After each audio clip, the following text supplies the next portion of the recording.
The House of Representatives on Wednesday urged the federal government to rescind the decision to compel states to suspend ranching and open grazing law. The Minister of Defense, Mansur Dan-Ali, had its Security Council meeting on Tuesday urged states to suspend ranching and open grazing law.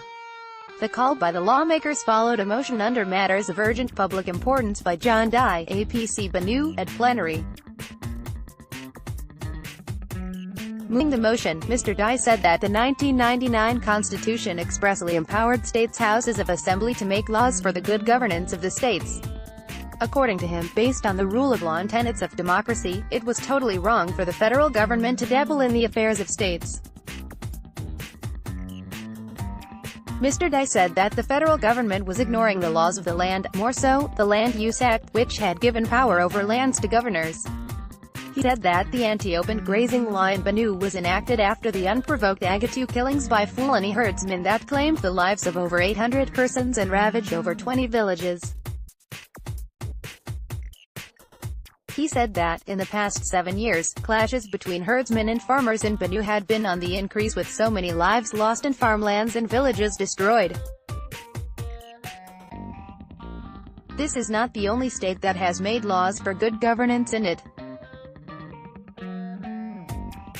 For instance, we have seen states making laws against trading in alcohol and prostitution, and such laws are obeyed by visitors and indigenes alike without interference by federal government. The lawmaker pointed out that the directive from federal government that states should suspend their open grazing laws was uncalled for. 11 states, as disclosed by the Minister of Agriculture and Rural Development some time ago, agreed to donate enough land to accommodate all the cows owned by herdsmen into colonies to end this crisis.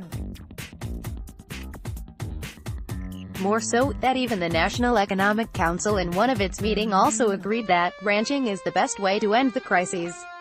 The motion was unanimously adopted when it was put to a voice vote by the Speaker, Mr. Yakubu Dogara. The House, therefore, called on the federal government to submit a supplementary budget to the National Assembly to develop colonies immediately in those states that had agreed to donate land.